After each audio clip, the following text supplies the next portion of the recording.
상속인으로 지정된 분의 성함이 적혀 있습니다. 윤미정 씨입니다. 뭐라고요?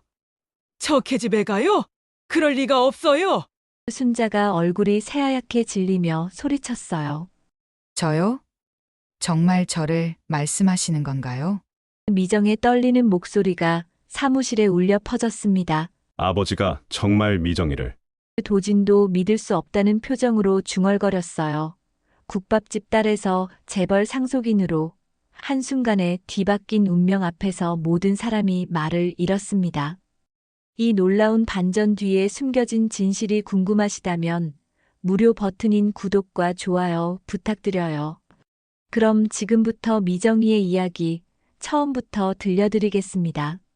서울 변두리 재래시장 한복판에 자리 잡은 작은 국밥집에서 하루가 시작됩니다. 이른 새벽 4시부터 뜨거운 육수가 끓어오르는 소리와 함께 윤미정은 오늘도 어김없이 앞치마를 두르고 주방에 서 있었습니다. 35살의 미정은 20살부터 지금까지 15년째 이 국밥집에서 일해왔죠. 어머니 옆에서 배운 국밥 끓이는 법은 이제 미정의 온몸에 배어 있었습니다. 커다란 무쇠솥에서 우러나는 진한 사골 국물 냄새가 새벽 공기를 가득 채웠어요. 미정은 능숙한 손놀림으로 양파와 대파를 썰고 김치를 볶으며 하루를 준비했습니다.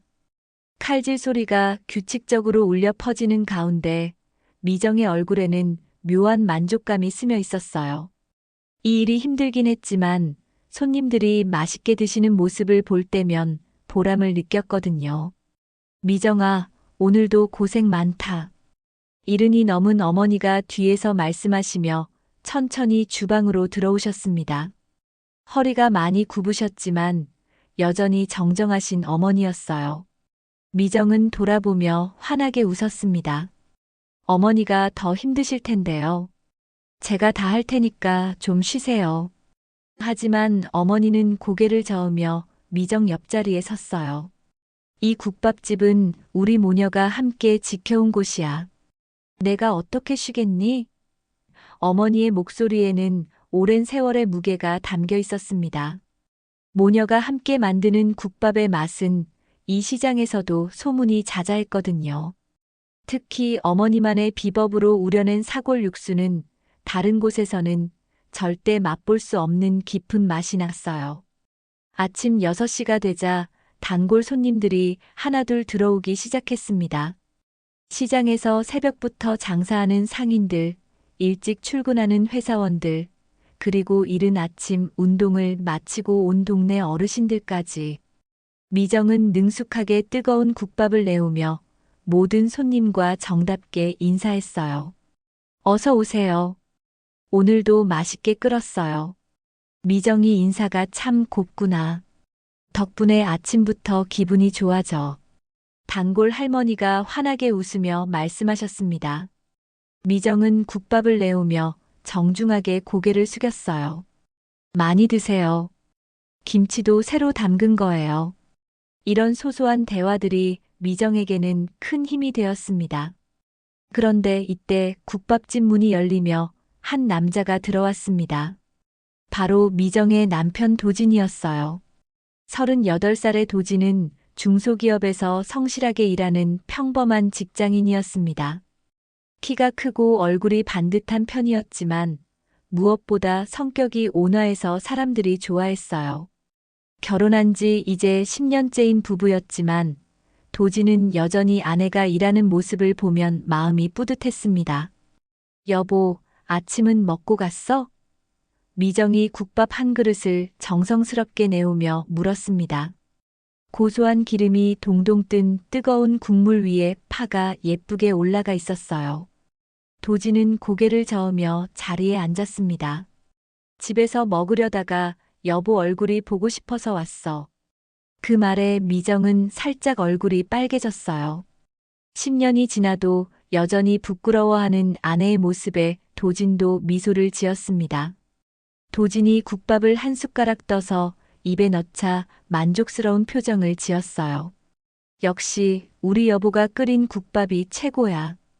이 맛을 어디서 또 찾겠어? 미정은 기뻐하며 물을 한 잔 더 가져다 주었습니다. 이런 평범한 일상이 미정에게는 소중했어요. 하지만 이런 평화로운 일상에는 늘 그림자가 따라다녔습니다. 바로 도진의 어머니 강순자 때문이었어요. 65살의 순자는 아들이 국밥집 딸과 결혼한 것을 늘 못마땅해 했습니다. 특히 사람들 앞에서는 더욱 그랬죠. 순자는 체면을 중시하는 성격이었는데 며느리가 시장에서 장사하는 것을 매우 부끄러워했어요. 점심시간이 되자 국밥집은 손님들로 북적였습니다. 좁은 가게 안이 금세 사람들로 가득 찼어요. 미정은 쉴 틈 없이 주문을 받고 국밥을 내오느라 바빴습니다. 이마에는 땀방울이 맺혔지만 미정은 늘 웃는 얼굴로 손님들을 대했어요. 잠깐만 기다려주세요. 금방 나옵니다. 그런데 갑자기 국밥집 문이 벌컥 열리며 순자가 들어왔습니다. 순자는 평소보다 더 험악한 표정을 하고 있었어요. 온몸에서 화가 난 기색이 역력했습니다. 손님들이 웅성거리기 시작했어요.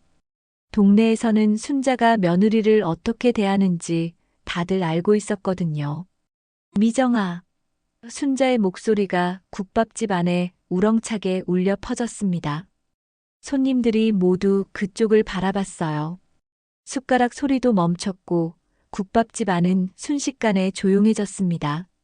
미정은 당황하며 순자에게 다가갔어요. 어머니, 무슨 일이세요? 미정의 목소리는 떨리고 있었습니다. 하지만 순자는 미정을 노려보며 차가운 말을 내뱉었어요. 너 때문에 우리 집안이 동네 망신이야. 국밥집 딸이 우리 집 며느리라니 사람들이 뭐라고 하는지 알아? 순자의 목소리는 점점 커졌습니다. 손님들은 어색해하며 서로 눈치를 보기 시작했어요. 미정은 얼굴이 빨갛게 달아올랐습니다. 가슴이 쿵쾅거렸고 손은 덜덜 떨렸어요. 하지만 참을 수밖에 없었습니다. 시어머니 앞에서는 늘 그래야 했거든요. 죄송해요, 어머니. 제가 잘못했어요. 미정의 목소리는 작아져 있었고 눈가에는 어느새 눈물이 맺혀 있었어요. 순자는 미정의 사과에도 불구하고 계속해서 날카로운 말들을 퍼부었습니다. 체면이라는 게 있어야지. 너처럼 시장 바닥에서 일하는 계집애가 우리 집 며느리라니. 진짜 쪽팔려서 어디 가서 얼굴을 들고 다녀야 할지 모르겠어. 친구들이 뭐라고 하는지 알아? 미정의 어머니가 뒤에서 이 광경을 지켜보고 있었습니다. 딸이 모욕당하는 모습을 보며 가슴이 찢어질 것 같았지만 며느리와 시어머니 사이의 일에 끼어들 수는 없었어요. 주먹을 꽉 쥐고 참고 있는 어머니의 모습이 더욱 안타까웠습니다. 다만 조용히 미정의 뒤에 서서 무언의 지지를 보낼 뿐이었어요. 손님들은 어색한 분위기 속에서 서둘러 식사를 마치고 나가기 시작했습니다. 평소 활기차던 국밥집은 순식간에 썰렁한 공간이 되어버렸어요. 미정은 고개를 숙이고 눈물을 참으며 서 있을 뿐이었습니다. 가슴 깊은 곳에서 올라오는 서러움을 어떻게 해야 할지 몰랐어요. 그리고 말인데 순자가 더욱 날카로운 목소리로 말을 이어갔습니다. 우리 도진이가 이런 데서 밥 먹는 거 보기 싫어. 냄새도 몸에 뵐 것 같고. 앞으로는 이런 시장 바닥에서 우리 도진이 밥 먹는 일 없게 해. 체면이 말이 아니야. 미정은 그 말을 듣고 더욱 큰 충격을 받았습니다. 남편이 자신이 끓인 국밥을 먹는 것조차 부끄러워한다는 뜻이었거든요. 눈물이 뺨을 타고 흘러내렸지만 미정은 아무 말도 할 수 없었어요. 순자는 마지막으로 미정을 한 번 더 째려보며 말했습니다. 똑똑히 알아둬. 내가 아무리 애써도 넌 그냥 국밥집 딸이야. 우리 집안 사람이 될 수는 없어. 그리고는 돌아서서 성큼성큼 국밥집을 나가버렸습니다. 문이 쾅 소리를 내며 닫혔어요. 미정은 그 자리에 그대로 서서 한참을 움직이지 못했습니다. 가슴 깊은 곳에서 올라오는 서러움과 분노를 어떻게 해야 할지 몰랐거든요. 어머니가 다가와 미정의 어깨를 토닥였어요. 괜찮다, 미정아. 내가 잘못한 게 아니야. 어머니의 목소리도 떨리고 있었습니다. 하지만 미정은 괜찮지 않았어요. 결혼한 지 10년이 넘도록 이런 일이 반복되고 있었거든요. 시어머니에게는 늘 국밥집 딸일 뿐이었습니다. 아무리 성실하게 살아도, 아무리 남편을 잘 내조해도 인정받을 수 없는 존재였어요. 미정은 자신이 무엇을 위해 이렇게 살고 있는지 모르겠다는 생각이 들었습니다. 그날 저녁 도진이 퇴근 후 국밥집에 들렀을 때는 이미 문을 닫을 시간이었습니다. 미정은 하루 종일 시어머니의 말에 상처받은 마음을 추스르려 애쓰고 있었어요. 도진은 아내의 상기된 얼굴을 보자마자 무슨 일이 있었는지 짐작할 수 있었습니다. 여보, 오늘 우리 엄마가 또 왔었구나. 도진의 목소리에는 미안함이 가득했어요. 미정은 고개를 끄덕이며 오늘 있었던 일을 차근차근 털어놓았습니다. 도진은 듣는 내내 얼굴이 어두워졌어요. 미안해, 여보. 내가 엄마한테 단단히 얘기해 볼게. 하지만 미정은 고개를 저었습니다. 괜찮아요. 어머니도 나름 이유가 있으실 거예요. 제가 더 잘하면 되죠. 미정은 늘 이렇게 참고 양보했어요. 가정의 평화를 위해서라고 스스로를 달랬습니다. 도진은 그런 아내가 고마우면서도 미안했어요.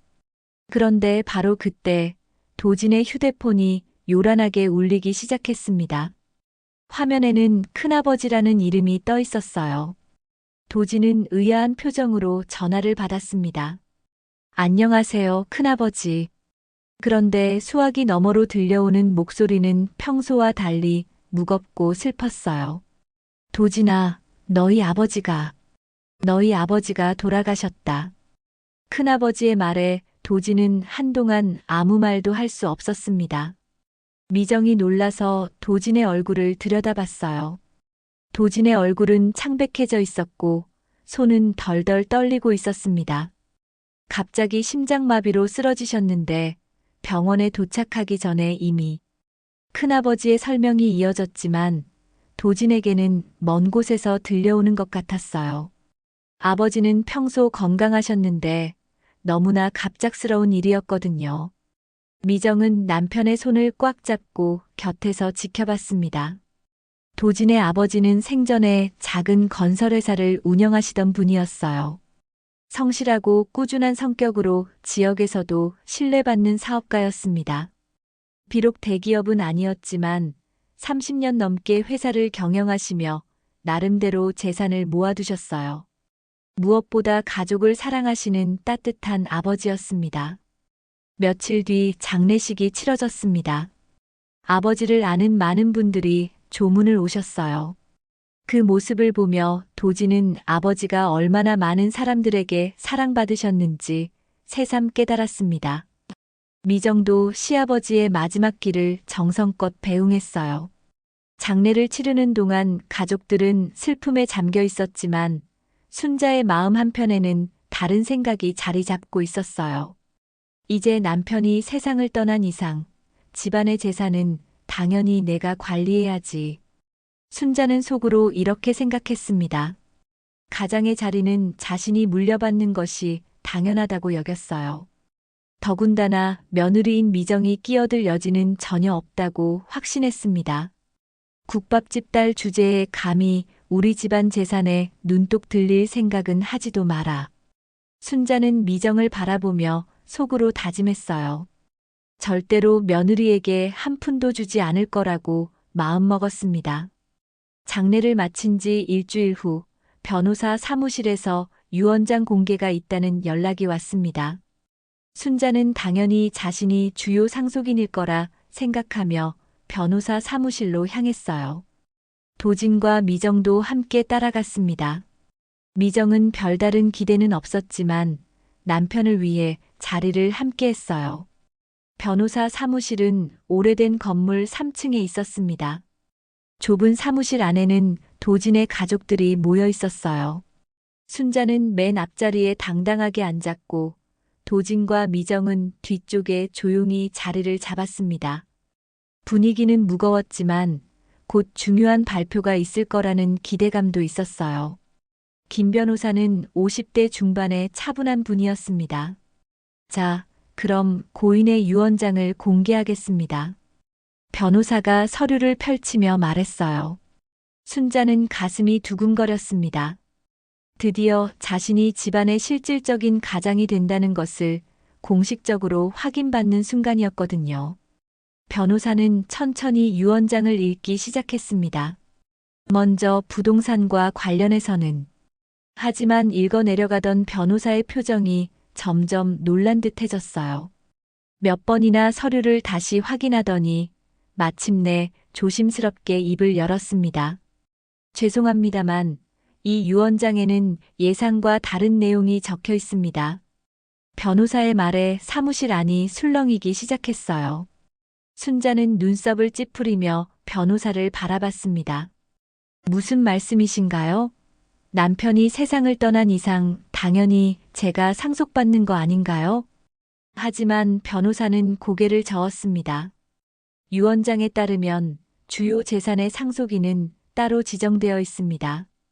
그리고 오늘은 그 상속인이 누구인지 확인하는 자리입니다. 변호사의 말에 모든 사람이 당황했어요. 도대체 누가 상속인으로 지정되어 있다는 걸까요? 순자는 놀라서 자리에서 벌떡 일어났습니다. 말도 안 됩니다. 남편의 재산은 당연히 부인인 제가 받는 거예요. 다른 누가 받는다는 겁니까? 순자의 목소리가 사무실 안에 울려 퍼졌어요. 하지만 변호사는 침착하게 대답했습니다. 유언장은 법적 효력이 있는 문서입니다. 고인의 의사를 존중해야 하죠. 변호사가 다시 서류를 펼치며 말했습니다. 여기 보시면 상속인으로 지정된 분의 성함이 적혀 있습니다. 윤미정 씨입니다. 그 순간 사무실 안은 완전히 조용해졌습니다. 모든 사람의 시선이 미정에게 쏠렸어요. 미정은 자신의 이름이 불린 것에 깜짝 놀라서 아무 말도 할 수 없었습니다. 저요? 정말 저를 말씀하시는 건가요? 미정의 목소리는 떨리고 있었어요. 도진도 믿을 수 없다는 표정으로 아내를 바라봤습니다. 아버지가 정말 미정이를? 도진은 아버지가 며느리를 좋아하시는 것은 알고 있었지만 이렇게까지 큰 신뢰를 보여주실 줄은 몰랐어요. 가슴이 뭉클해졌습니다. 순자는 그 말을 듣고 얼굴이 새하얗게 질렸습니다. 뭐라고요? 저 계집애 가요? 그럴 리가 없어요. 순자의 목소리는 떨리고 있었어요. 며느리가 상속인이라니 도저히 받아들일 수 없는 일이었거든요. 정말 말도 안 되는 상황이었습니다. 변호사는 계속해서 설명했습니다. 유언장에는 이렇게 적혀 있습니다. 나의 모든 재산은 며느리 윤미정에게 상속한다. 그녀는 우리 가족 중에서 가장 성실하고 올바른 사람이다. 그리고 그녀에게는 특별한 이유가 있다. 라고 명시되어 있어요. 미정은 감동받아서 눈물이 날 것 같았습니다. 시아버지가 자신을 그렇게 생각해 주셨다는 것이 놀라웠어요. 평소에 특별히 많은 대화를 나누지는 않았지만 시아버지는 늘 미정을 따뜻하게 대해주셨거든요. 국밥집에도 종종 오셔서 맛있게 드셨고요. 특별한 이유요? 도진이 궁금해서 물었습니다. 변호사는 잠시 망설이더니 말했어요. 사실 고인께서 남기신 서류들을 보면 윤미정 씨에 대한 흥미로운 내용이 있습니다. 하지만 이 부분은 좀 더 자세한 확인이 필요해 보여요. 순자는 더욱 당황했습니다. 무슨 확인요? 저 여자는 그냥 시장에서 국밥 파는 사람이라고요. 다른 특별한 게 뭐가 있다는 겁니까? 순자의 목소리에는 확신이 가득했어요. 미정의 출신을 누구보다 잘 알고 있다고 생각했거든요. 하지만 변호사는 신중한 표정으로 말했습니다. 오늘은 예상과 다른 인물이 상속인으로 지정되었습니다. 그리고 그 이유를 완전히 이해하기 위해서는 며칠의 시간이 더 필요할 것 같습니다. 변호사의 말에 모든 사람이 의아한 표정을 지었어요. 미정은 집으로 돌아오는 길 내내 감사한 마음과 동시에 혼란스러웠습니다. 시아버지가 자신을 그렇게 믿어주신 것은 고마웠지만 왜 자신에게 재산을 물려주려고 하셨는지, 그리고 자신에 대한 특별한 내용이 무엇인지 궁금했어요. 도진도 아버지의 깊은 뜻을 이해하고 싶어 했습니다. 집으로 돌아온 그날 밤, 미정은 잠을 이룰 수 없었습니다. 시아버지가 자신에게 재산을 물려주신 이유가 도대체 무엇일까요? 그리고 변호사가 말한 특별한 내용이란 무엇을 의미하는 걸까요? 미정은 침대에 누워 천장을 바라보며 온갖 생각에 잠겼어요. 옆에서 잠든 도진의 얼굴을 바라보니 마음이 더욱 복잡해졌습니다. 남편도 분명 혼란스러워하고 있을 거예요. 아버지의 갑작스러운 죽음도 충격이었는데 이런 예상치 못한 유언장까지 나타났으니까요. 미정은 조용히 일어나 부엌으로 갔습니다. 물을 한 잔 마시며 창밖을 내다보니 새벽이 밝아오고 있었어요. 곧 국밥집을 열어야 할 시간이었습니다. 미정은 평소처럼 앞치마를 두르고 시장으로 향했어요. 어떤 일이 있어도 손님들은 기다리고 있을 테니까요. 국밥집에 도착하니 어머니가 이미 와 계셨습니다. 미정아, 어젯밤에 잠은 잤니? 얼굴이 많이 피곤해 보이는구나. 어머니의 따뜻한 목소리에 미정은 눈물이 날 뻔했어요. 괜찮아요, 어머니. 금방 괜찮아질 거예요. 하지만 어머니는 딸의 마음을 다 알고 계시는 듯 했습니다. 시아버지가 널 상속인으로 정하신 게 부담스럽구나. 하지만 미정아, 그분이 너를 그만큼 믿어주셨다는 뜻이야. 자랑스러워해도 돼. 어머니의 말에 미정은 조금씩 마음이 편해졌어요. 오전이 지나고 점심시간이 되자 변호사 사무실에서 연락이 왔습니다. 윤미정 씨, 오늘 오후에 한 번 더 뵙고 싶습니다. 어제 말씀드린 특별한 내용에 대해 설명드릴 게 있어요. 변호사의 목소리는 평소보다 더 신중했어요. 미정은 도진에게 연락해서 함께 변호사 사무실로 향했습니다. 이번에는 순자도 함께 왔어요. 순자는 여전히 못마땅한 표정이었지만 상속 문제가 어떻게 정리될지 궁금했나 봅니다. 변호사 사무실에 도착하니 김 변호사가 여러 서류를 책상 위에 펼쳐놓고 있었어요. 오늘은 좀 더 자세한 내용을 말씀드리려고 합니다. 사실 고인께서 남기신 자료들 중에 매우 흥미로운 것들이 있어요. 변호사는 첫 번째 서류를 들어 올렸습니다. 윤미정 씨의 출생신고서입니다. 미정은 고개를 갸우뚱했어요. 자신의 출생신고서가 왜 시아버지 유품에 있는지 이해할 수 없었거든요. 제 출생신고서요? 그런데 그게 왜 시아버지한테 있었을까요? 그게 바로 오늘 말씀드리고 싶은 내용입니다. 변호사의 목소리가 더욱 신중해졌어요. 이 출생신고서를 자세히 보시면 일반적인 것과 다른 점이 있습니다. 출생지가 서울이 아니라 다른 곳으로 되어 있어요. 미정은 서류를 받아서 자세히 들여다봤습니다. 정말로 출생지란에 낯선 주소가 적혀 있었어요. 이상하네요. 저는 어릴 때부터 줄곧 이 시장에서 살았는데. 미정의 목소리에는 의아함이 가득했습니다. 도진도 놀란 표정으로 서류를 바라봤어요. 이상하네요. 미정이가 다른 곳에서 태어났다고요? 순자는 여전히 믿을 수 없다는 표정이었습니다. 그래서 뭐라는 겁니까? 그냥 서류상 실수일 수도 있는 거 아닌가요? 하지만 변호사는 고개를 저었습니다. 그게 전부가 아닙니다. 고인께서 남기신 또 다른 자료가 있어요. 변호사가 두 번째 서류를 꺼내며 말했어요. 이건 35년 전 신문 기사입니다. 오래된 신문 기사였어요. 누렇게 바랜 종이에 작은 글씨로 기사가 적혀 있었습니다. 변호사가 기사 내용을 읽어주기 시작했어요. 강 회장 가족 의문의 교통사고로 실종. 생후 6개월 된 손녀만 행방불명. 그 순간 사무실 안은 조용해졌습니다. 미정은 기사 내용을 이해할 수 없었어요. 강 회장이요? 그런데 이게 저와 무슨 상관이 있나요? 미정의 목소리는 떨리고 있었습니다. 뭔가 큰일이 벌어지고 있다는 느낌이 들었거든요. 변호사는 계속해서 설명했습니다. 이 기사에 나오는 강 회장은 30년 전 이 지역에서 가장 큰 건설회사를 운영하던 분입니다. 그런데 어느 날 갑자기 가족과 함께 교통사고를 당했어요. 부부는 즉시 사망했지만 생후 6개월 된 손녀는 시신을 찾을 수 없었다고 합니다. 순자는 점점 불안해졌습니다. 그래서 그게 뭐라는 겁니까? 설마 저 여자가 그 손녀라는 건 아니겠죠? 순자의 목소리에는 두려움이 섞여 있었어요. 만약 정말 그렇다면 미정의 신분이 완전히 달라지는 거였거든요. 변호사는 3번째 서류를 꺼냈습니다.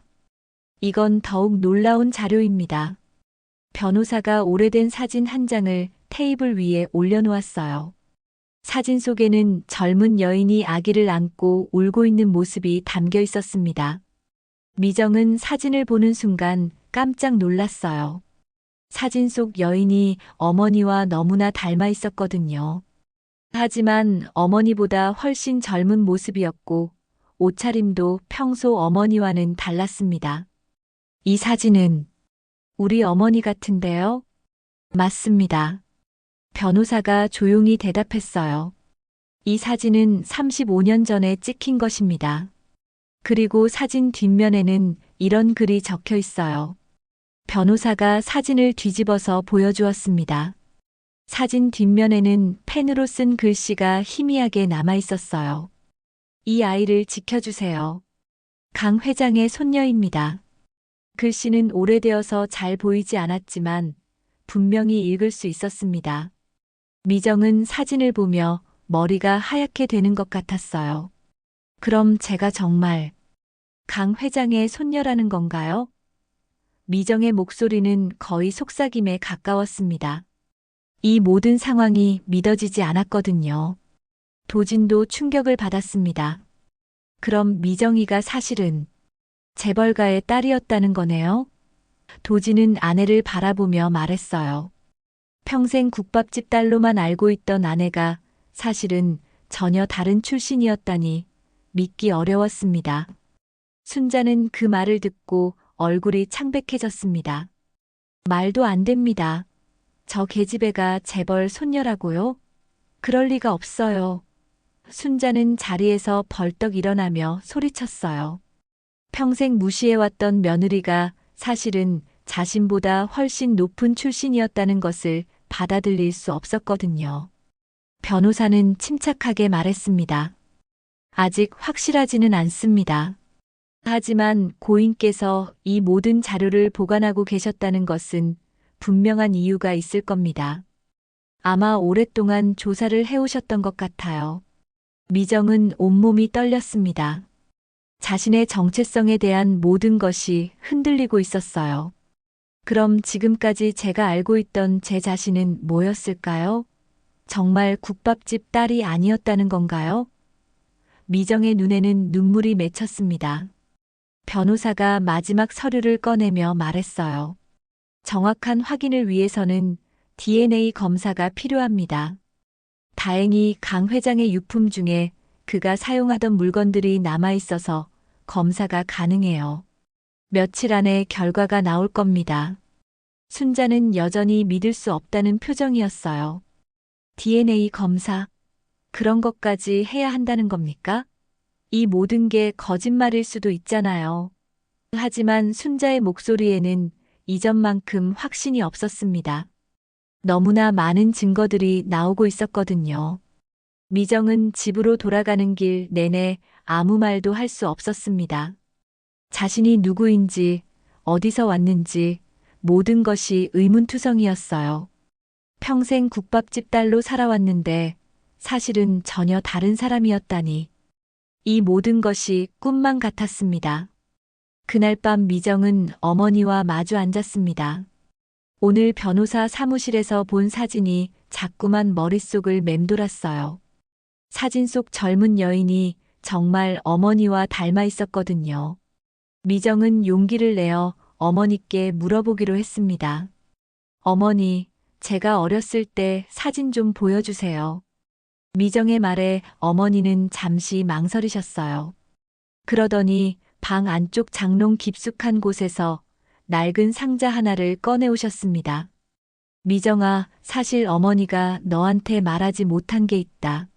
상자를 열자 오래된 사진들과 편지들이 나왔어요.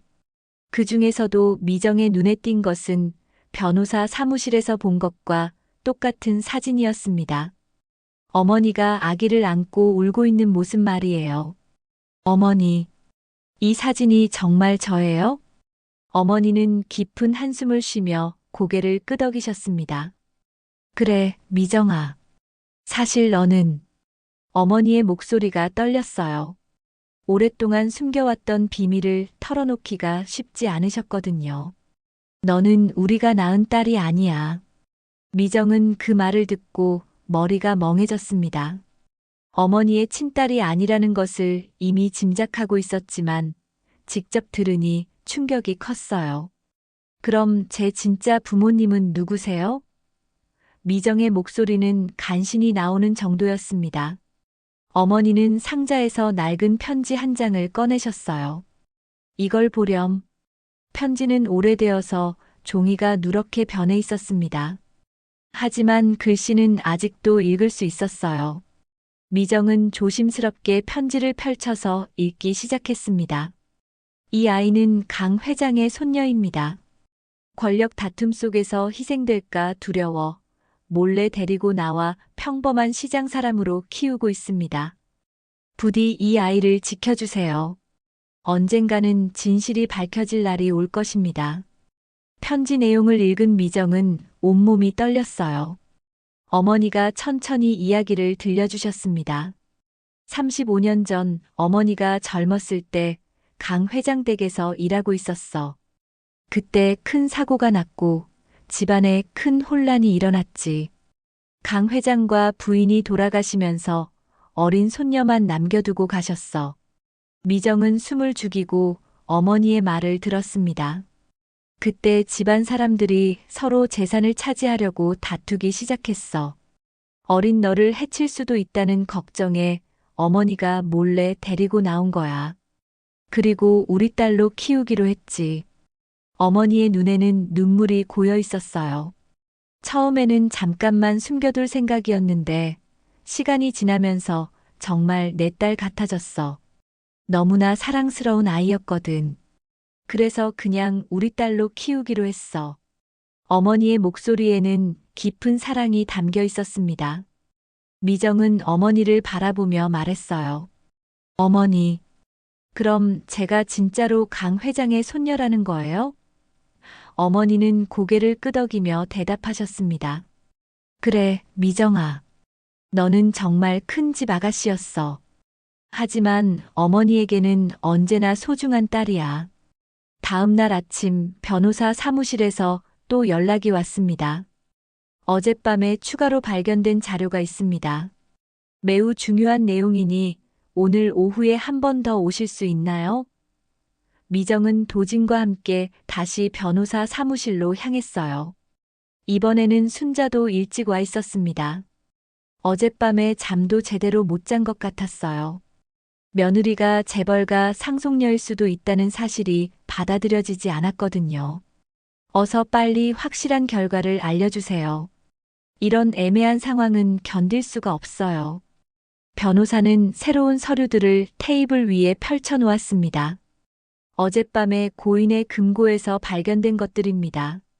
그 중에는 강 회장이 직접 쓴 것으로 보이는 편지가 있었어요. 날짜를 보니 돌아가시기 불과 한 달 전에 쓰신 것 같았습니다. 이 편지를 읽어드리겠습니다. 변호사가 조심스럽게 편지를 펼치며 말했어요. 나는 오랫동안 잃어버린 손녀를 찾고 있었다.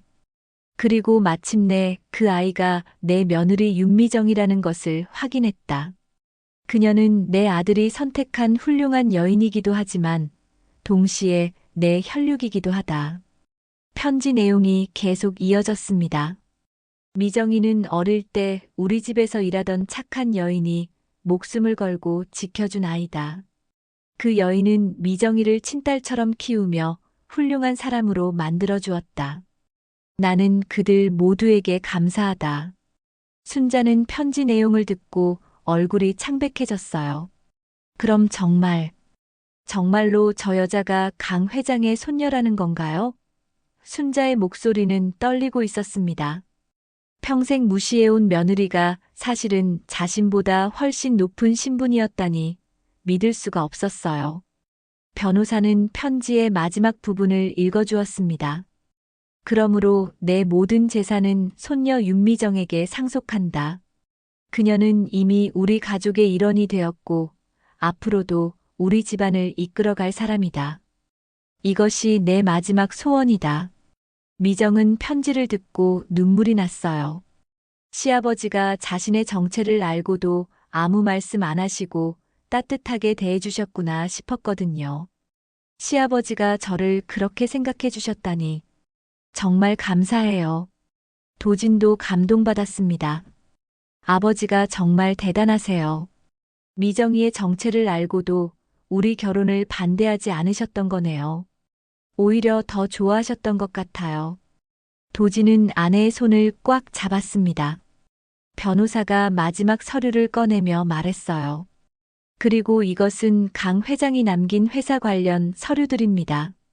현재 그 회사는 다른 사람들이 경영하고 있지만 원래 주인은 윤미정 씨가 맞습니다. 서류에는 회사의 진짜 소유권에 관한 내용이 적혀 있었어요. 순자는 완전히 충격받았습니다. 그럼 우리가 알고 있던 것보다 훨씬 큰 재산이라는 말인가요? 변호사는 고개를 끄덕였어요. 네, 현재 시가로 따지면 상당한 규모입니다. 윤미정 씨는 단순한 상속녀가 아니라 큰 기업의 진짜 주인입니다. 미정은 이 모든 상황이 너무 갑작스러워서 어떻게 받아들여야 할지 몰랐어요. 저는 그냥 국밥집 딸로 살고 싶어요. 이런 큰 재산이나 회사는 제게 너무 벅차요. 미정의 솔직한 마음이었습니다. 하지만 변호사는 미정의 어깨에 힘을 주는 듯한 목소리로 말했어요. 윤미정 씨, 이것은 운명입니다. 시아버지께서 당신을 믿고 맡기신 것이에요. 당신이 지금까지 보여준 성실함과 착함으로 충분히 해낼 수 있을 거예요. 순자는 그동안 자신이 며느리를 어떻게 대했는지 생각하니 얼굴이 화끈거렸어요. 재벌가 손녀를 국밥집 딸이라고 무시했던 자신이 너무 부끄러웠습니다.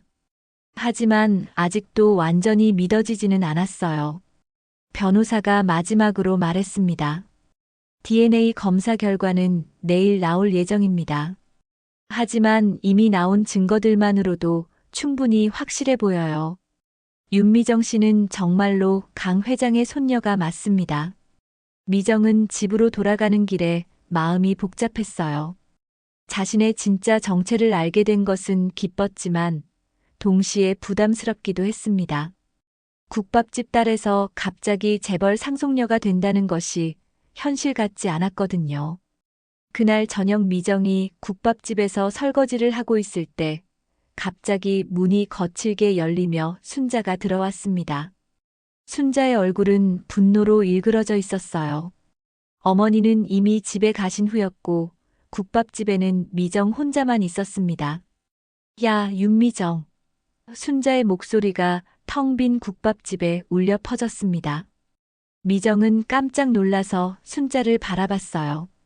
어머니, 무슨 일이세요? 이렇게 늦은 시간에. 하지만 순자는 미정의 말을 끊고 성큼성큼 다가왔습니다. 입 다물어. 순자가 소리쳤어요. 내가 뭐 대단한 사람이라도 되는 줄 아냐? 강 회장 손녀. 웃기지도 않아. 순자의 눈에는 분노와 질투가 뒤섞여 있었습니다. 평생 무시해온 며느리가 갑자기 자신보다 높은 신분이 될 수도 있다는 게 받아들여지지 않았거든요. 미정은 순자의 험악한 표정에 무서워졌어요. 어머니, 저도 이 모든 게 믿어지지 않아요. 저는 그냥. 하지만 순자는 미정의 말을 듣지 않았습니다. 내가 무슨 수를 썼는지는 모르겠지만 절대로 우리 집 재산에 손대지 마. 순자가 미정에게 한 걸음 더 다가와서 위협적으로 말했어요. 똑똑히 들어. 넌 우리 집안 사람이 될 수 없어. 아무리 서류가 나와도 아무리 DNA 검사를 해도 소용없어. 내가 절대 인정 안 할 거야. 순자의 목소리는 도끼로 가득했습니다. 미정은 두려워서 뒷걸음질 쳤어요. 어머니, 제발 그러지 마세요. 저는 정말 아무것도 바라지 않아요. 그냥 예전처럼. 하지만 순자는 미정의 어깨를 거칠게 잡으며 말했습니다. 예전처럼? 이제 와서 그런 소리 해? 이미 다 꿈인 거 아니야? 그때 국밥집 문이 열리며 도진이 들어왔습니다. 아내가 혼자 정리하고 있을 거라 생각해서 도와주러 온 거였어요. 하지만 어머니가 아내를 위협하고 있는 모습을 보고 깜짝 놀랐습니다. 엄마, 뭐 하세요? 미정이한테 왜 그러세요? 순자는 아들을 보자 더욱 격앙되었어요. 도진아, 너도 속으면 안 된다. 이 여자가 우리를 속이고 있는 거야. 순자는 미정을 손가락질하며 소리쳤습니다. 강 회장 손녀라니 말도 안 되는 거짓말을 지어내고 있어. 도진은 어머니와 아내 사이에서 난처했습니다. 엄마, 아버지가 남기신 서류들이 다 있잖아요. 그리고 변호사도. 하지만 순자는 아들의 말을 끊었어요. 그 서류들이 다 가짜야. 누군가 조작한 거라고. 조작이라니요? 미정이 떨리는 목소리로 물었습니다. 순자는 비웃으며 대답했어요. 그래, 조작. 내가 누군가와 짜고 만들어낸 거야. 평생 국밥집 딸로 살던 내가 갑자기 재벌 손녀라고? 누가 믿겠어? 도진도 점점 혼란스러워졌습니다. 어머니의 말도 일리가 있어 보였거든요. 미정아, 정말 이상하긴 해. 왜 아버지가 너의 정체를 알고 계셨을까? 우리 아버지와 강 회장이 무슨 관련이 있었을까? 도진의 의심 섞인 목소리에 미정은 상처받았어요. 바로 그때 도진의 휴대폰이 울렸습니다. 변호사 사무실에서 온 전화였어요. 도진 씨, 급히 알려드릴 일이 있습니다. 고인의 서재에서 일기장을 발견했어요. 매우 중요한 내용이 적혀 있습니다. 다음 날 오전, 세 사람은 다시 변호사 사무실로 갔습니다. 변호사는 낡은 일기장을 테이블 위에 펼쳐놓고 있었어요. 이 일기장에는 고인이 어떻게 윤미정 씨의 정체를 알게 되었는지가 자세히 적혀 있습니다. 변호사가 일기의 한 부분을 읽어주기 시작했어요. 1990년 3월 15일. 오늘 강 회장 건설의 하청업체로 일을 시작했다. 큰 프로젝트를 맡게 되어 기쁘다. 강 회장님은 좋은 분이시다. 이 내용을 듣고 도진이 놀랐습니다. 아버지가 강 회장 회사와 일을 하셨다고요? 일기는 계속 이어졌습니다. 1990년 8월 3일. 오늘 끔찍한 일이 일어났다. 강 회장 가족이 교통사고를 당했다는 소식을 들었다. 부부는 즉시 사망하고 어린 손녀만 실종되었다고 한다. 너무나 안타까운 일이다. 1990년 8월 10일. 회사에 큰 혼란이 일어나고 있다. 친족들이 재산을 두고 다투고 있고 실종된 아기에 대해서는 아무도 신경 쓰지 않는다. 정말 안타까운 상황이다. 변호사는 더 중요한 부분으로 넘어갔어요. 2010년 6월 20일. 오늘 놀라운 일이 일어났다. 아들이 데려온 며느리 윤미정이 시장 국밥집에서 일하는 것을 보고 갔는데 그곳 주인 여자가 예전에 강 회장 댁에서 일하던 그 하녀였다. 순자는 그 말을 듣고 얼굴이 굳었어요. 도진도 충격을 받았습니다. 아버지가 진짜로 알고 계셨구나. 변호사는 일기를 계속 읽어주었습니다. 그 여자는 처음에는 모른 척했지만 나중에 모든 것을 털어놓았다. 자신이 강 회장의 손녀를 구해서 키우고 있다고 했다. 그 아이가 바로 내 며느리 윤미정이었다.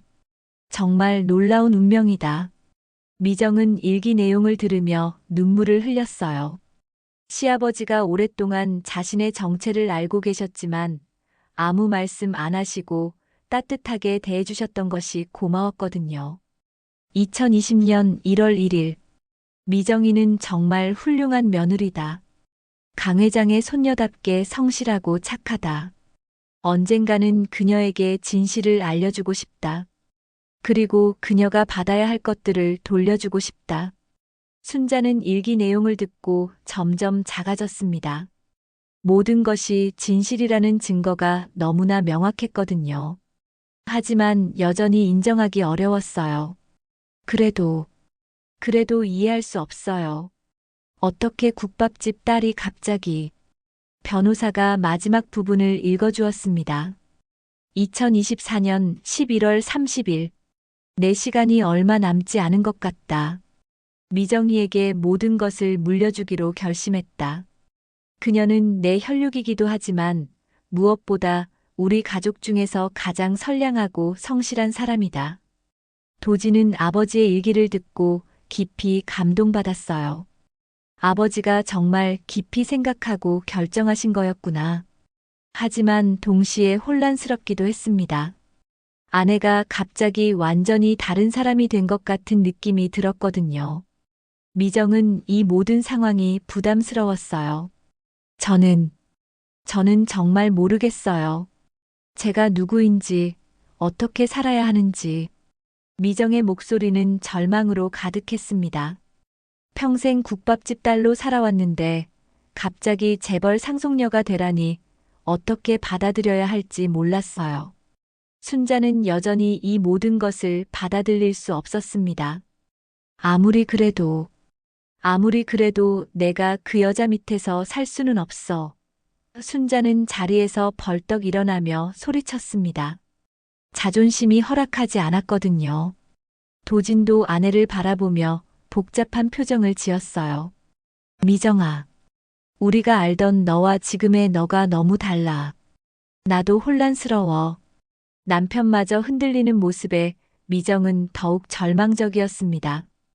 변호사 사무실을 나온 후 미정은 혼자 집으로 돌아왔습니다. 도지는 어머니와 함께 가버렸고 미정은 완전히 혼자가 된 기분이었어요. 집에 도착해서도 마음이 편치 않았습니다. 남편마저 자신을 의심하는 눈빛으로 바라봤던 것이 가슴을 아프게 했거든요. 빈집 안은 너무나 조용했어요.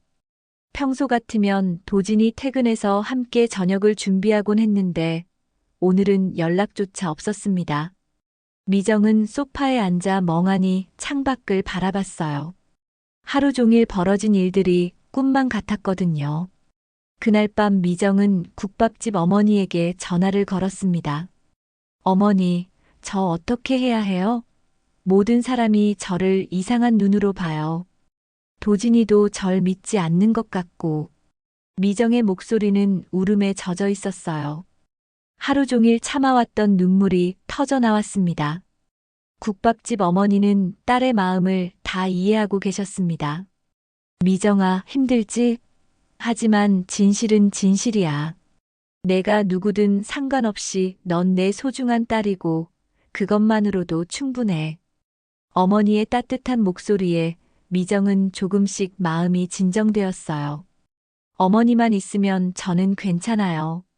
다음 날 아침 미정은 평소처럼 새벽 4시에 일어나 국밥집으로 향했습니다. 어떤 일이 있어도 손님들을 위해 일해야 했거든요. 하지만 시장에 들어서자마자 사람들의 시선이 예전과 다르다는 것을 느꼈어요.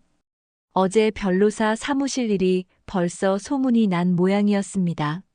미정이가 정말 재벌 손녀라던데 국밥집 딸이 갑자기 부자가 된다고? 진짜일까? 말도 안 되는 일 아냐? 시장 곳곳에서 수군거리는 소리가 들렸어요. 미정이 지나갈 때마다 사람들이 수군거리며 쳐다봤습니다. 미정은 고개를 숙이고 빨리 국밥집으로 들어갔어요. 국밥집 문을 열고 들어가니 어머니가 이미 준비를 하고 계셨습니다. 미정아, 많이 힘들었지? 어머니의 따뜻한 목소리에 미정은 겨우 웃음을 지었어요. 괜찮아요, 어머니. 일하면 마음이 편해질 거예요. 하지만 어머니의 눈에는 걱정이 가득했습니다. 국밥을 끓이면서도 미정의 마음은 복잡했어요. 큰 솥에서 보글보글 끓고 있는 사골 국물을 젓가락으로 저으며 생각에 잠겼습니다. 정말 자신이 강 회장의 손녀일까? 그렇다면 지금까지 살아온 삶은 무엇이었을까? 너무나 많은 의문이 머릿속을 맴돌았어요. 아침 손님들이 하나둘 들어오기 시작했을 때도 분위기는 예전과 달랐습니다. 평소 친하게 지내던 단골 할머니도 미정을 보며 조심스럽게 말씀하셨어요. 미정아, 소문이 다 사실이냐? 너 정말 큰 집 아가씨였어? 미정은 당황하며 대답했습니다. 할머니, 저도 잘 모르겠어요. 국밥집에서 일하는 동안에도 마음이 편하지 않았어요. 손님들이 와서 주문을 할 때마다 호기심 어린 눈빛으로 미정을 바라봤거든요. 정말 재벌 손녀 맞아? 그럼 이제 국밥집 안 해? 돈 많이 받게 되는 거야? 이런 질문들이 계속 이어졌습니다. 미정은 그때마다 어색하게 웃으며 답변을 피했어요. 아직 확실하지 않아요. 저는 그냥 여기서 일할 거예요. 하지만 속으로는 답답했습니다. 사람들의 시선이 부담스럽고 무엇보다 자신도 혼란스러웠거든요. 점심시간이 되자 국밥집은 평소보다 더 많은 손님들로 붐볐어요. 미정을 구경하러 온 사람들도 많았습니다. 어디 봅시다. 재벌 손녀가 정말 국밥을 끓이나? 이런 말들을 들으며 미정은 점점 위축되었어요. 오후가 되자 순자가 또 찾아왔습니다. 이번에는 혼자가 아니라 몇 명의 친구들과 함께였어요. 순자는 친구들 앞에서 큰 소리로 말했습니다. 다들 봐봐. 저 여자가 우리 집 재산을 노리고 거짓말하고 있는 거야. 순자의 목소리는 온 국밥집에 울려 퍼졌습니다. 미정은 당황했지만 정중하게 인사했습니다. 어머니, 안녕하세요. 어떻게 오셨어요? 손님들이 모두 이쪽을 바라보고 있어서 더욱 당황스러웠어요. 하지만 순자는 미정의 인사를 무시했습니다. 안녕하긴 뭐가 안녕해. 내 거짓말 때문에 우리 집안이 시끄러워 죽겠어. 순자의 친구들도 미정을 의심의 눈초리로 바라봤습니다. 한 명은 팔짱을 끼며 말했어요. 정말 이상하네. 어떻게 국밥집 딸이 갑자기 재벌 손녀가 돼? 다른 친구도 고개를 저으며 맞장구 쳤습니다. 요즘 사기꾼들이 참 교묘하다니까. 서류도 잘 만들어내고 말이야. 친구들의 말에 순자는 더욱 기세가 올랐어요. 그러게 말이야. 30년 넘게 시장에서 국밥만 끓이던 애가 갑자기 재벌 손녀라니. 누가 믿겠어? 순자는 미정을 째려보며 계속 말했습니다. 분명히 누군가와 짜고 꾸민 일이야. 미정은 이런 상황이 너무 괴로웠습니다. 자신도 모든 게 믿어지지 않는데 다른 사람들은 어떻게 생각할까요? 손님들도 모두 귀를 기울이고 있어서 더욱 부끄러웠어요. 어머니, 저도 이 모든 게 혼란스러워요. 제가 원한 일이 아니에요. 미정의 목소리는 간신히 나왔습니다. 순자는 미정의 말을 비웃었어요. 혼란스럽긴 뭐가 혼란스러워. 다 계획한 일이면서. 순자의 친구들도 고개를 끄덕이며 동조했습니다. 그러게. 요즘 세상에 그런 우연이 어디 있어? 그런데 바로 그때 국밥집 어머니가 뒤에서 나타나셨습니다. 어머니는 평소보다 단호한 표정이었어요. 순자 씨, 우리 딸을 괴롭히지 마세요. 어머니의 목소리에는 평소에 없던 강인함이 담겨 있었습니다. 순자는 국밥집 어머니를 보자 조금 위축되었습니다. 어머니가 만만한 상대가 아니라는 걸 알고 있었거든요. 시장에서 오래 장사를 하며 여러 어려움을 이겨낸 강인한 여성이라는 것을 모르는 사람이 없었어요. 미정이가 거짓말하고 있다는 증거라도 있으세요? 어머니가 순자에게 물었습니다. 어머니의 눈빛은 예리했고 목소리는 차분하지만 위력적이었어요. 순자는 대답하지 못했습니다. 사실 모든 증거들이 미정이 정말 강 회장의 손녀라는 것을 보여주고 있었거든요. 순자의 친구들도 어머니 앞에서는 기가 죽었어요. 어머니의 위험을 느낄 수 있었거든요. 그게 한 친구가 말을 더듬었지만 어머니는 단호하게 말씀하셨습니다. 어머니는 미정을 뒤로 보내고 순자와 마주 서셨어요. 순자 씨, 저한테 할 말이 있으시면 하세요. 우리 딸 앞에서 그런 식으로 행동하지 마세요. 어머니의 당당한 모습에 순자는 할 말을 잃었습니다. 국밥집 안은 순간 조용해졌어요. 손님들도 이 상황을 조용히 지켜봤습니다. 모두 어머니의 당당한 모습에 감탄하고 있었어요. 평소 조용하고 온화하시던 어머니가 이런 강인한 모습을 보이시는 것은 처음이었거든요. 순자는 결국 친구들과 함께 국밥집을 나갔습니다. 마지막까지 투덜거리긴 했지만 어머니 앞에서는 더 이상 큰 소리 칠 수 없었어요. 이 일 절대 끝나지 않을 거야.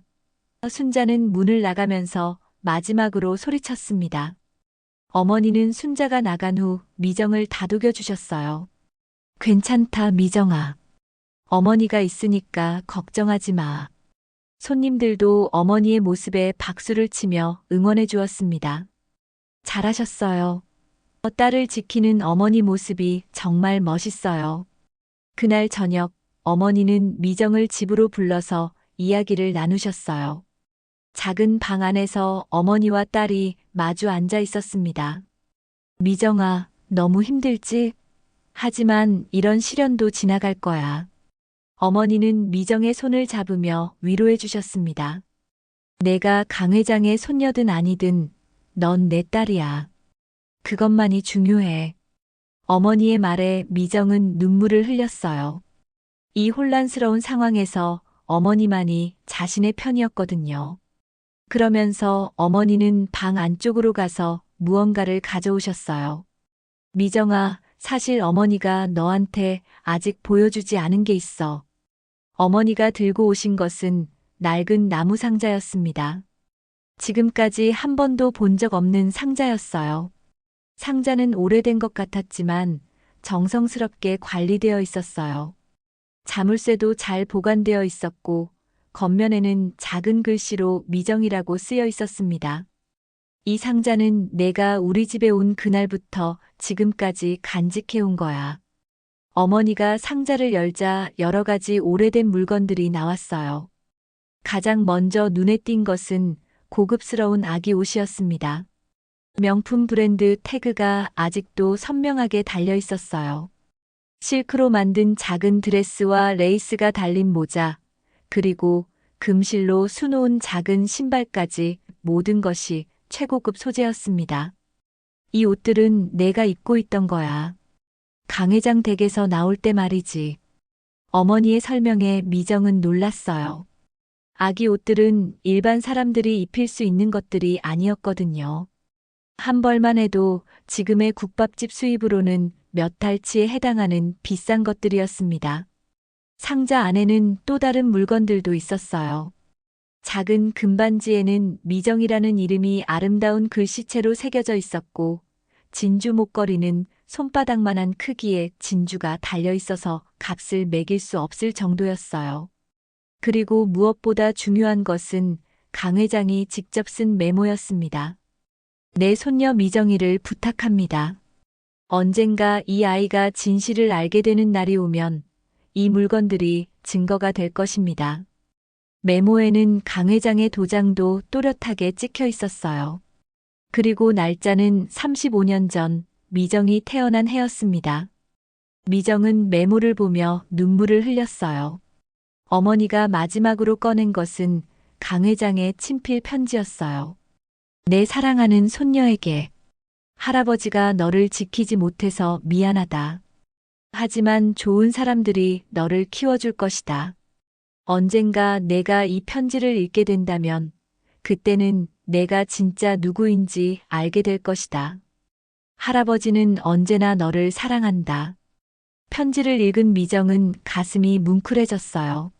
할아버지의 사랑과 어머니의 희생이 느껴졌거든요. 어머니, 저를 이렇게 키워주셔서 정말 감사해요. 어머니가 아니었다면 저는 어떻게 되었을까요? 미정은 어머니의 손을 꽉 잡았습니다. 다음 날 아침 변호사 사무실에서 급한 연락이 왔습니다. DNA 검사 결과가 나왔습니다. 오늘 오후에 공식적으로 발표하겠습니다. 모든 관련자들이 참석해 주시기 바랍니다. 김 변호사의 목소리는 평소보다 더 무거웠어요. 오후 2시 변호사 사무실에는 평소보다 더 많은 사람들이 모여 있었습니다. 도진과 순자 그리고 시장의 주요 상인들까지 참석했어요. 어제 국밥집에서 벌어진 일이 온 시장에 소문이 나면서 사람들의 관심이 높아진 거였습니다. 미정은 어머니와 함께 들어왔어요. 어제 상자에서 나온 물건들을 가방에 넣고 왔습니다. 혹시 추가 증거로 필요할지 몰랐거든요. 순자는 미정을 보자 여전히 못마땅한 표정을 지었지만 어제보다는 기세가 꺾인 것 같았어요. 김 변호사가 엄숙한 표정으로 서류를 펼쳤습니다. 여러분, 오늘은 매우 중요한 발표를 하겠습니다. 지난주에 의뢰한 DNA 검사 결과가 나왔습니다. 사무실 안은 완전히 조용해졌어요. 모든 사람이 숨을 죽이고 변호사의 말을 기다렸습니다. 검사 결과에 따르면 변호사가 잠시 말을 멈추고 미정을 바라봤어요. 윤미정 씨가 고 강 회장의 친손녀임이 확인되었습니다. 일치도는 99.9%입니다. 변호사의 말이 끝나자 사무실 안은 웅성거리기 시작했어요. 순자는 그 말을 듣고 얼굴이 새하얗게 질렸습니다. 말도 안 돼요. 순자의 목소리는 떨리고 있었어요. 평생 무시해온 며느리가 정말로 재벌가의 상속녀였다는 사실을 받아들일 수 없었거든요. 온몸이 덜덜 떨렸습니다. 시장 상인들도 서로 놀란 표정으로 수군거렸어요. 정말이야? 미정이가 진짜 재벌 손녀였어? 세상에. 우리가 그동안 얼마나 대단한 사람을 몰라봤던 거야?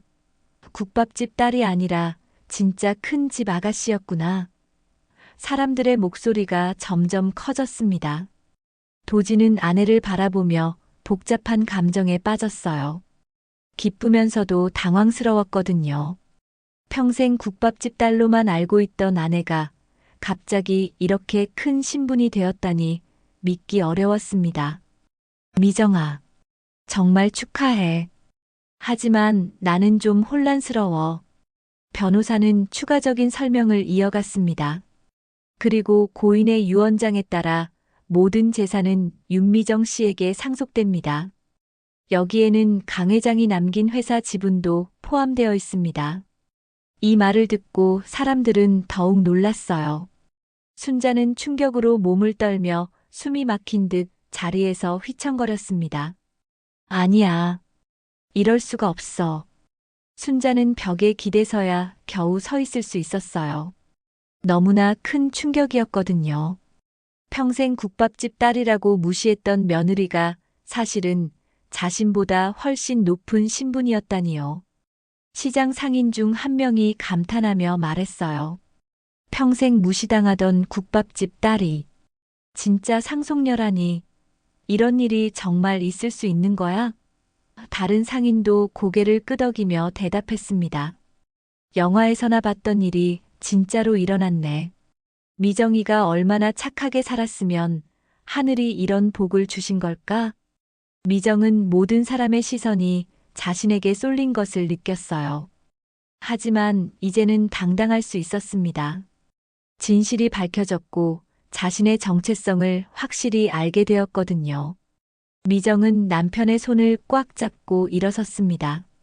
여러분, 미정의 목소리가 사무실 안에 또렷하게 울려 퍼졌어요. 모든 사람이 미정을 바라봤습니다.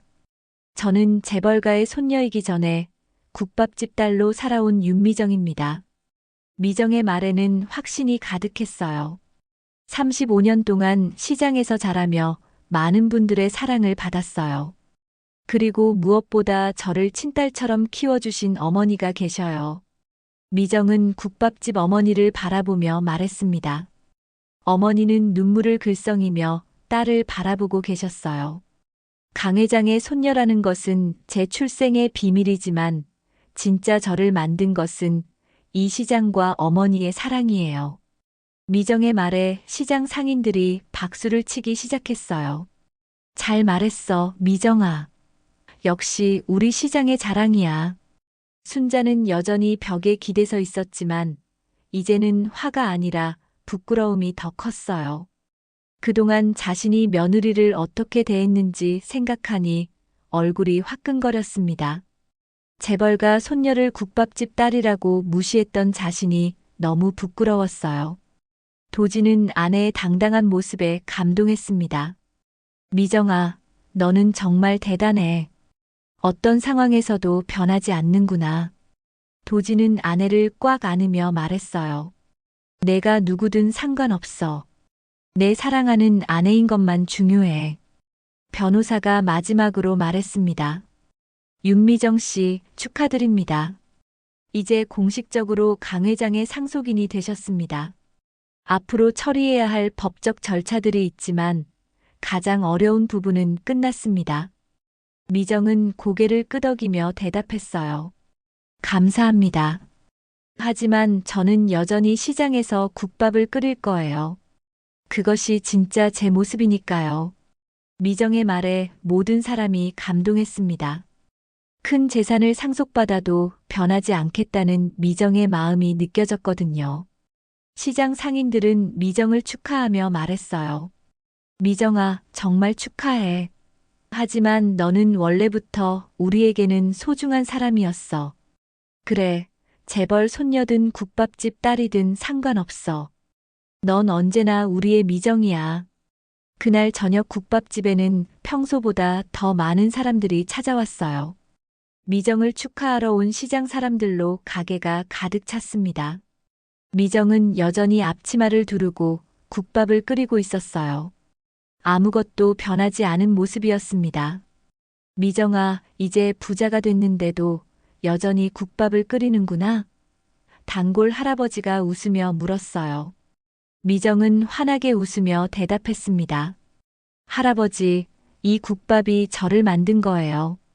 어떻게 그만둘 수 있겠어요? 그로부터 며칠이 지난 후 미정의 일상은 조금씩 변화하기 시작했습니다. 아침에 일어나 국밥집으로 향하는 길에서부터 시장 사람들의 시선이 완전히 달라졌어요. 예전처럼 호기심 어린 눈빛이 아니라 진심 어린 존경의 마음이 담겨 있었습니다. 미정아, 안녕. 과일가게 아주머니가 환하게 웃으며 인사했어요. 어제 뉴스에서 봤어. 정말 대단하더라. 그런데도 여전히 우리랑 똑같이 지내니까 고맙고 기특해.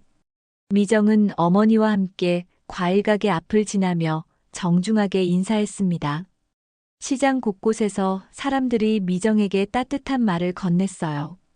미정이 덕분에 우리 시장이 유명해졌어.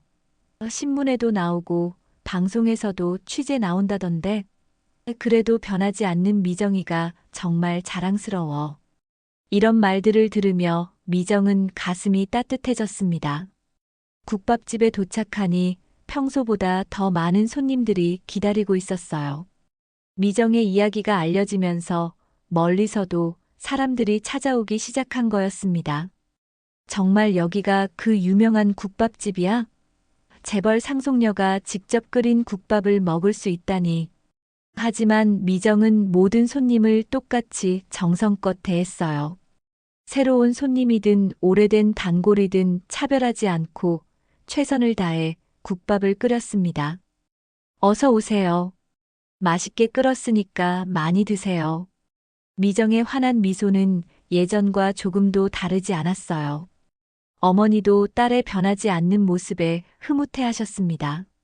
미정아, 내가 이렇게 그대로여서 어머니가 정말 자랑스러워. 어머니는 딸의 등을 토닥이며 말씀하셨어요. 큰 돈을 물려받아도 마음이 변하지 않는 게 진짜 대단한 거야. 점심시간이 되자 도진이 회사에서 일찍 나와 국밥집에 들렀습니다. 남편은 요즘 아내를 보는 눈빛이 예전보다 더 다정해졌어요. 여보, 오늘도 바쁘네. 도진은 자리에 앉으며 아내를 바라봤습니다. 미정이 국밥을 끓이는 모습이 더욱 소중해 보였어요. 도진 씨, 고마워요. 이 모든 일이 있어도 내 편에서 지켜줘서. 미정이 국밥 한 그릇을 정성스럽게 내오며 말했어요. 뜨거운 국물에서 피어오르는 김이 두 사람 사이를 따뜻하게 감쌌습니다. 여보가 누구든 상관없어. 내 사랑하는 아내인걸. 그런데 그때 국밥집 문이 조용히 열리며 한 사람이 들어왔습니다. 놀랍게도 순자였어요. 하지만 예전과는 완전히 다른 모습이었습니다. 얼굴은 많이 야위었고 어깨는 축 처져 있었어요. 며칠 동안 잠도 제대로 못 잤는지 눈가에는 다크서클이 짙게 앉아 있었습니다. 미정은 순자를 보고 깜짝 놀랐지만 정중하게 인사했어요. 어머니, 어떻게 오셨어요? 앉으세요. 미정의 예의 바른 모습에 순자는 더욱 부끄러워졌습니다. 그동안 자신이 며느리를 얼마나 못되게 대했는지 다시 한번 깨달았거든요. 순자는 자리에 앉아서 한참을 말하지 못했어요. 무엇부터 말해야 할지 모르겠더라고요. 미정은 조용히 기다리며 따뜻한 물 한 잔을 가져다 드렸습니다. 어머니, 천천히 말씀하세요. 미정의 배려에 순자는 눈물이 날 뻔했어요. 미정아. 순자의 목소리는 떨리고 있었어요. 어머니가 정말 잘못했다. 그동안 너를 얼마나 못되게 대했는지. 순자는 말을 하다가 목이 메어 더 이상 말할 수 없었습니다. 평생 처음으로 며느리에게 진심 어린 사과를 하는 거였어요. 미정은 순자의 손을 잡으며 말했어요. 어머니, 괜찮아요. 저도 처음에는 모든 게 믿어지지 않았어요. 어머니가 당황하신 것도 이해해요. 미정의 너그러운 마음에 순자는 더욱 미안해졌습니다. 이렇게 착한 며느리를 왜 그렇게 못되게 대했을까 하는 후회가 몰려왔어요. 아니야, 미정아. 변명의 여지가 없어. 순자는 고개를 떨구며 말했습니다. 내가 재벌 손녀든 국밥집 딸이든 그런 게 중요한 게 아니었어. 너는 우리 도진이가 사랑하는 사람이고 우리 가족이었는데 어머니가 너무 어리석었어. 도진도 어머니의 진심 어린 사과에 감동했어요. 엄마, 이제라도 깨달으셔서 다행이에요. 미정이는 정말 좋은 사람이거든요. 도진이 어머니와 아내 사이에서 말했습니다. 이제야 가족이 진짜 하나가 되는 것 같았어요. 순자는 미정이 끓인 국밥을 한 숟가락 떠서 입에 넣었습니다. 그러자 눈물이 주르륵 흘러내렸어요. 정말 맛있다. 이렇게 맛있는 국밥을 끓이는 며느리를 왜 몰라봤을까? 순자는 국밥을 먹으며 계속 눈물을 흘렸습니다. 어머니, 많이 드세요. 몸이 많이 약해 보이세요. 미정이 걱정스럽게 말했어요. 순자는 며느리의 따뜻한 배려에 더욱 고마워했습니다. 미정아, 앞으로 어머니가 정말 잘할게. 너를 딸처럼 생각하고 아껴줄게. 그날 오후 변호사 사무실에서 최종 상속 절차가 마무리되었습니다. 미정은 공식적으로 강 회장의 모든 재산을 상속받게 되었어요. 하지만 미정의 첫 번째 결정은 모든 사람을 놀라게 했습니다. 저는 이 재산의 대부분을 사회에 환원하고 싶어요. 미정이 변호사와 가족들 앞에서 말했습니다. 특히 어려운 환경에 있는 아이들을 위한 교육재단을 만들고 싶어요. 그리고 시장 상인들을 위한 지원 사업도 시작하고 싶고요. 도진은 아내의 결정에 깊이 감동했어요. 역시 우리 미정이야. 정말 자랑스러워. 순자도 며느리의 큰 마음에 감탄했습니다. 미정아, 너는 정말 큰 그릇이구나. 어머니가 너에게 배워야겠어. 몇 달이 지난 후 미정은 여전히 매일 새벽 국밥집에서 국밥을 끓이고 있었습니다. 큰 재산을 물려받았지만 일상은 크게 바뀌지 않았어요. 다만 시장 전체가 활기를 되찾았고 미정이 시작한 여러 사업들로 많은 사람들이 도움을 받고 있었습니다. 시장에는 미정의 후원으로 새로운 상점들이 들어섰고 젊은 창업자들을 위한 지원센터도 생겼어요. 아이들을 위한 작은 도서관도 만들어져서 방과 후에 아이들이 공부할 수 있는 공간이 되었습니다. 미정 언니 덕분에 우리 시장이 완전히 달라졌어요. 새로 들어온 젊은 상인이 감사 인사를 했어요.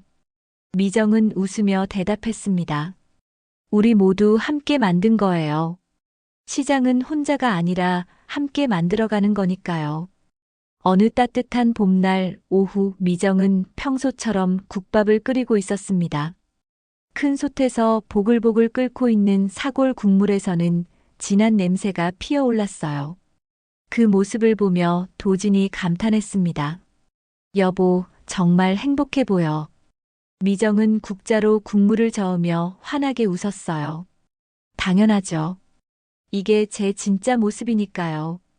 국밥집 어머니도 딸의 모습을 흐뭇하게 바라보셨습니다. 미정아, 내가 이렇게 행복해하니까 어머니도 정말 기뻐. 순자는 이제 국밥집에 자주 와서 며느리를 돕고 있었어요. 처음에는 어색했지만 이제는 자연스럽게 설거지도 하고 손님 응대도 도왔습니다. 미정아, 이 그릇들 내가 씻을게. 어머니, 감사해요. 저녁 무렵 국밥집에는 단골 손님들이 하나둘 찾아왔어요. 오랫동안 이곳을 지켜본 할아버지, 할머니들이었습니다. 미정아, 오늘도 국밥 한 그릇 주렴. 할아버지, 금방 나와요. 미정은 정성스럽게 국밥을 그릇에 담고 팔을 올려 완성했습니다. 뜨거운 국물에서 피어오르는 김이 온 국밥집을 따뜻하게 감쌌어요. 그 순간 미정은 깨달았습니다. 자신의 진짜 행복은 바로 여기에 있다는 것을 말이에요. 국밥 한 그릇의 뜨거운 김 속에서 미정의 삶은 새로운 빛을 얻었습니다.